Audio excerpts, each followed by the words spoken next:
Noi marakta nupada romance to ba khwai hei ba mi.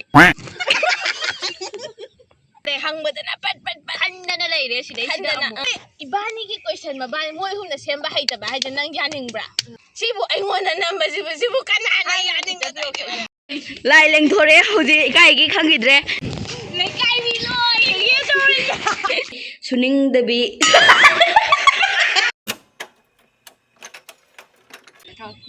Kita makuk sudah kita namjal. Halo guys. Mayam ngasi di aku iman di hostel dagi moy ani la e bako asing badi ahum lakadam nyan do laktre ani la e do aku ngai je game ma sana kita bune bako who knows me better do tau kita bune bako aku da question am hangani aku da tau ba gai do hek tholak paga kok namjin na bi do mayam na se na khangamani adu tau do ne bako adu di hoji haurage bako question hang biro do haurasi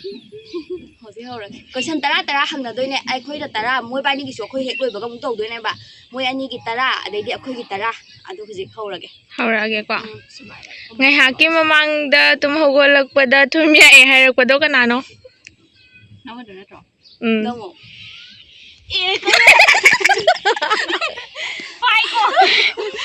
Phai ko wasai phai. Thabak khuding mak hatu tauba mi question number 2.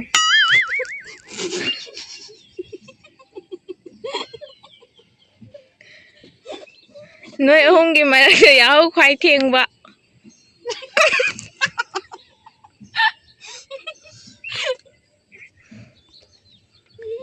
Noi ahong gi marakta guli chada ba mi. moy ba indiam lan hangro Noi marakta nupada romance to ba khwai hei ba mi.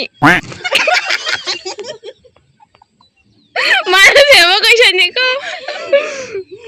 tu ji ba se ma tha do re Ke bada ngau de ri sunga ya da ba mi.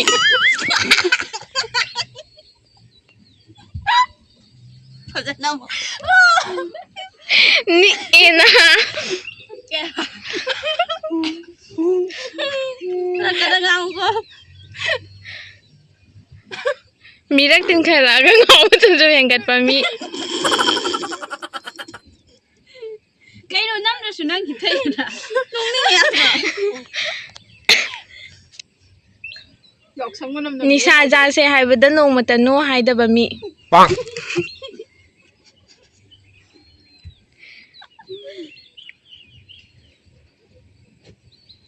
moy ni nan thu kare ko mai to ni Isau lang kan da pota dum tai na ba mi.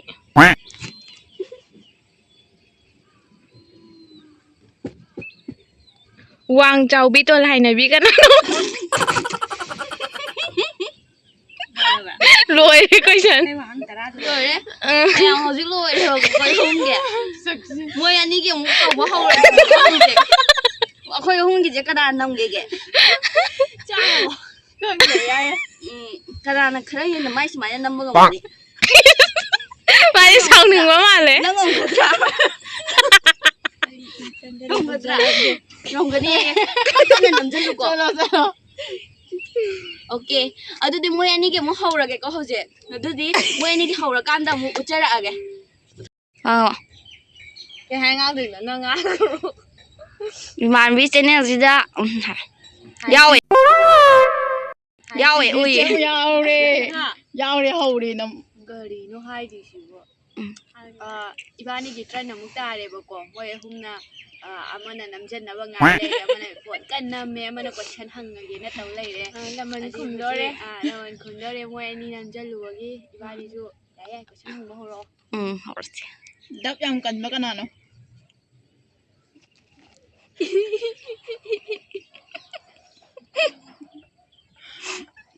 figure am tanim bi kanano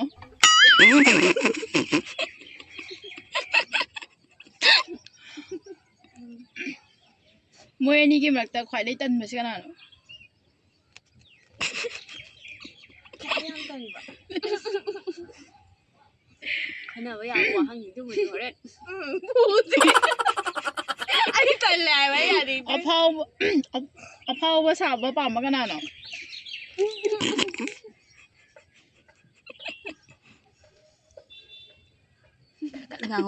Kakak dengar aku. microphone thao tông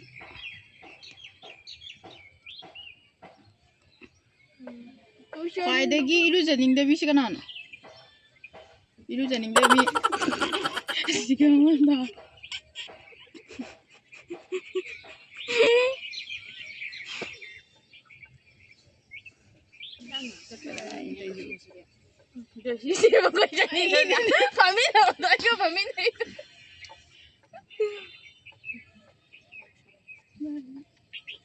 Cái question지보 em giảm bro khăn bi cái đầu chỉ bộ sai là hay bắt cái đầu kia bạn question mà sinh hiện duy nhiều môn là hàng giờ lạc vậy đấy ꯋꯥ ꯉꯥꯡꯈ꯭ꯔꯗꯤ ꯂꯦꯞꯅꯤꯡꯗꯕꯤ ꯀꯅꯥꯅꯣ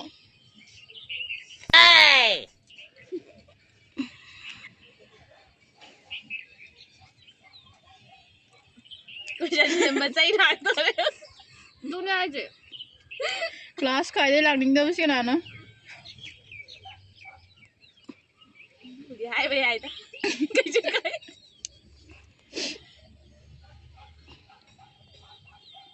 ꯅꯣꯡꯉꯥꯟꯗꯩ ꯅꯨꯃꯤꯠ ꯇꯥ ꯐꯥꯎ ꯑꯗꯨꯝ ꯎꯏꯔꯒ ꯂꯩꯕ ꯀꯅꯥꯅꯣ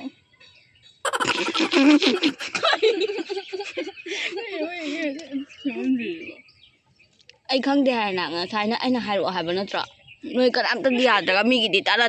đúng ai mà coi sao nghe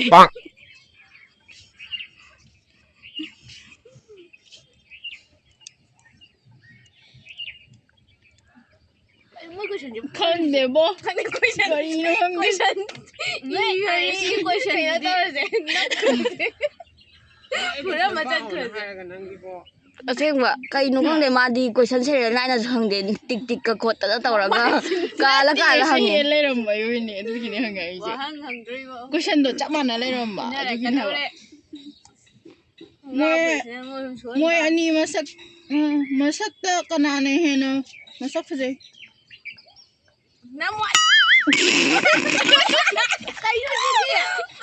question gì xíu thua cái mà ꯆꯞ ꯃꯥꯟꯅ ꯂꯩꯔꯝꯕꯩꯅꯦ ꯑꯃꯈꯛꯇꯪꯗ ꯂꯣꯏ ꯇꯧꯔꯅꯤ ꯍꯥꯏꯕ ꯑꯗꯨꯒꯤꯅꯦ ꯍꯥꯏꯕꯐꯖꯕꯁꯨ ꯈꯟꯕꯩ ꯇꯉꯥꯏꯔꯦ ꯈꯛ ꯉꯥꯏꯔꯅꯤ ꯑꯩꯈꯣꯏꯗꯤ ꯍꯦꯟꯕ ꯂꯩꯇꯦ ꯅꯣꯏ ꯋꯥꯁꯤ ꯌꯥꯗꯦꯗ ꯌꯥꯋꯥ ꯀꯥꯏꯗ ꯐꯤꯒꯔ ꯇꯥꯅꯤꯡꯉꯦ ꯍꯥꯏꯔꯒ ꯐꯤꯒꯔꯗꯤ ꯁꯨꯡꯁꯦꯝ ꯁꯦꯝꯗꯕ ꯀꯅꯥꯅꯣ ꯋꯥꯍꯪꯗꯨ ꯃꯁꯤꯡꯗꯨ ꯊꯤꯍꯧꯗꯦ ꯍꯦꯜꯂꯝꯗꯧ ꯃꯥꯟꯖꯜꯂꯦ ꯂꯣꯏꯔꯦ ꯃꯣꯏ ꯇꯤꯛ ꯈꯣꯠꯆꯔꯤ ꯄꯣꯠꯅꯤꯗ ꯃꯥꯄꯟ ꯇꯔꯥ ꯁꯨꯔꯦ ꯀꯣꯏꯁꯟꯁꯦ ꯔꯆꯅꯥꯗ ꯑꯗꯨꯝ ꯇꯥ ꯂꯩꯔꯝꯃꯦ ꯍꯥꯏꯕ Didi can you come and help us ꯃꯣꯏ ꯑꯅꯤꯒꯤ ꯍꯧꯖꯤꯛ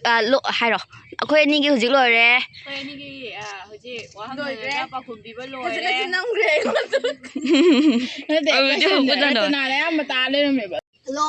Hello guys, ngasi video se nungai biragadi like share subscribe tawbiramo aduga aigi channel se 2k su yawdrobane aduga aigi channel da nauna changbirak oiragadi hana yengjiba video singsu nungai ba adum yawbane ba ko adudo adum like share subscribe tawsibiramo nungai biragadi adom gi status ta share khar tawbiramo aduduga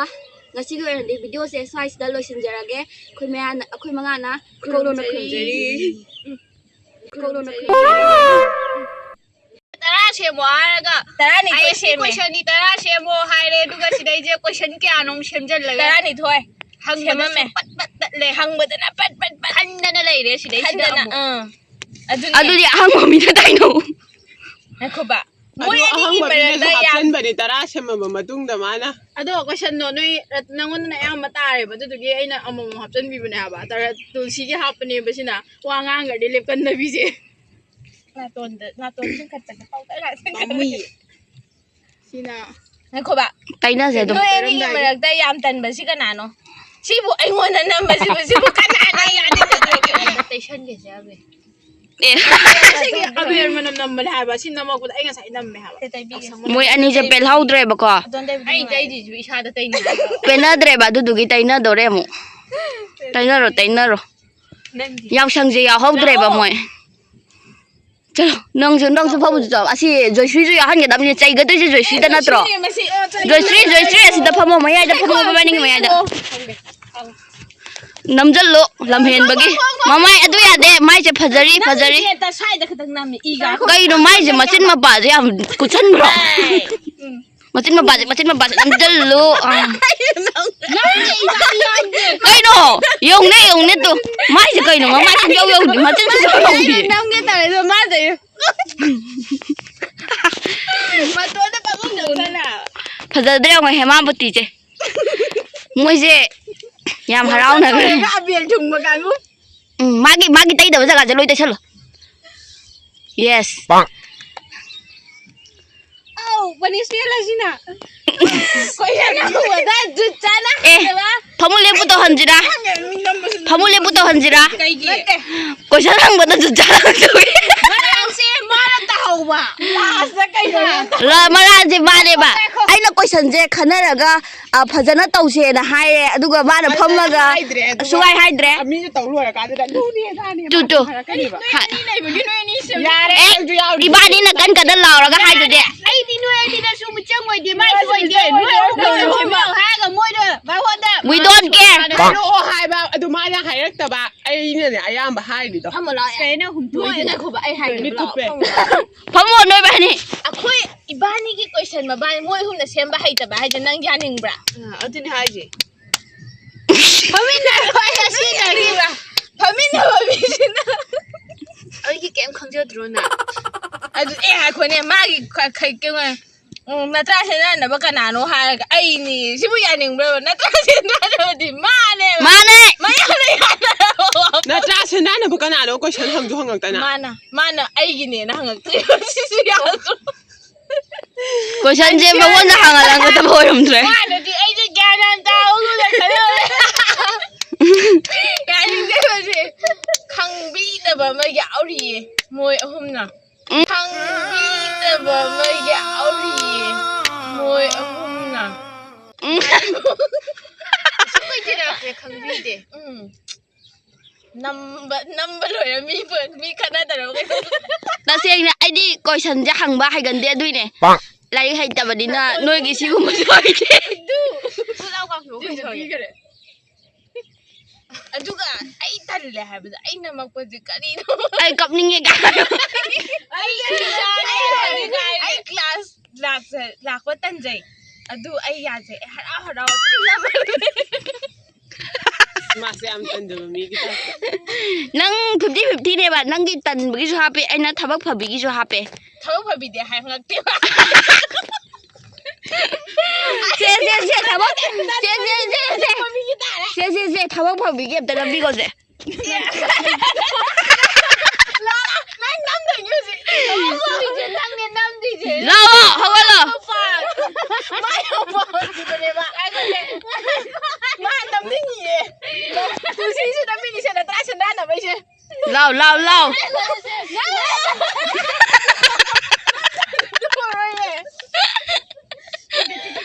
hawa la nam biết nam thế này là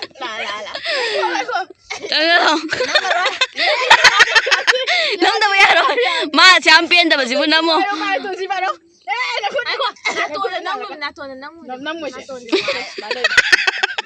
à cái nó mà đó không bị nghe đấy con đặt sai lên ra này cái này đâu nam mo no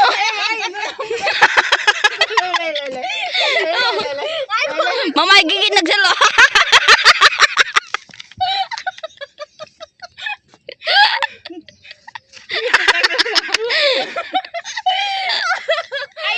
ai đi vào bên ngoài chứ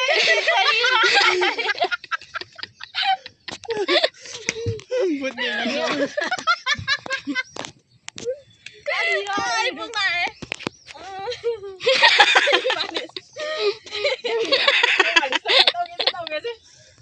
ai có này được rồi nhà để sai một thằng gì đó lo chân jara ke ayo tôi chân rồi tìm biết máy phải rồi chứ ai lại đâu đây ai lại khỏi máy phải rồi chứ ai lại đâu đây ai lại khỏi ayo gayo lại đi năng ya iru rồi chứ ai lại khỏi đâu có lẽ bye bye bu ja wale lai leng thore huji kai gi khangidre thang pai re kut ta thang paire aduduga lai hek bazat len sina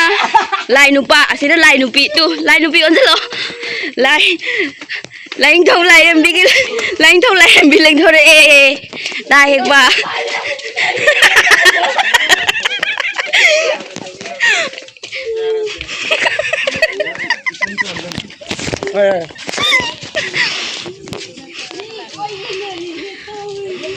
cái mà khăng đi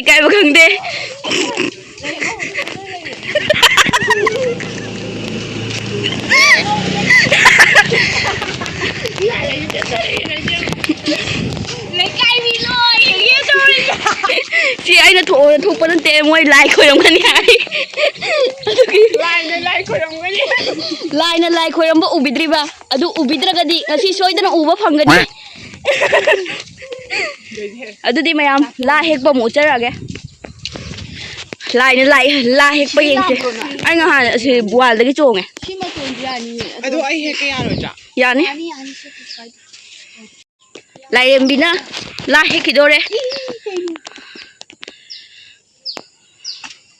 ông mà tuần được các thứ lắm nó giảm thôi lại em bina cái nó gì lại những thâu gì lại hết đấy hai bữa căng rồi Đây ngộ phải làm này, chỉ là ngộ cái lại cái tao. à si Jasmine natra cắt bên này đi làm thử tụi anh đi bám mình nó chỉ là phải gì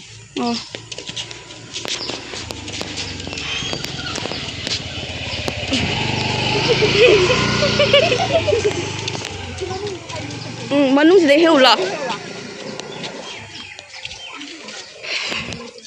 ai này giờ anh cái gì lại amma tang hik to da ahum he asu lo makhan no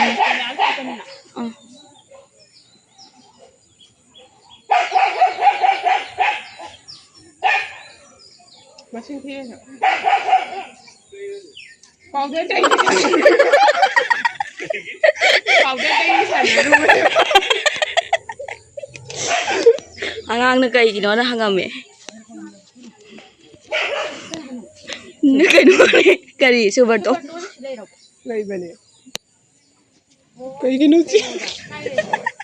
nam hau dre kay gino je a do wa khar che presence of mind late ai jing da bi ge hojik lining thau na lai he aga sang re lining thau ka hai bai phatte ka na ka mai ham na thi thing nan de ka dine em anh đi video xem cái đi xoay được luôn lगे bye bye akhoi purnima gi like kat pane ba ko ai video do ngasi di am te le ba du ge ai na matek nam jan ba che pa hap chala ani me am waro bi ba de adu makhang ta zara ge ma je kan ne phi lo li bane ba ngasai ma do masana tan de ko te na haidra tan de ko te na do ma seng bai tan da bane ba ma se nungam li num ta bok tum ni cha ni khang de gai ma je si lo la ga dum lei ra bane ba ma je khang bra seng bai se tan da bane ba thabak yam pha bane ba ma je adu ma ngasai yam warau khra bane ba ma je wa yam na talle du ki ma se am ti warau khra bane ba adu bu aina proof oina utle mayam da ma je thabak yam pha ba mini suning da bi suning bi thabak da sura lai bi ma se class lak pa da sunne ozana lai tak bata de ma ge lai khaw manung ji da si hap chal ni lai khaw manung si gi lai khaw si da hap toi se du ga mana lo la ga dum lai de ne oza ngang bata da bi da dum lo hagi dau ma je hai je thabak ngau za ba mi ne ba ma je thabak tau ra ga sa ga i kuthi da thabak tau ra sau hai ba lai hai ba aduna ma je ji kana lo li ba ai ne he ma gi crochet ne ai ne he hapak pa do ma dum phaja ba lon bane kana lo li dudi lonjar sano video se matang sai ja lo silage Sinam na kom daw ang kalaw na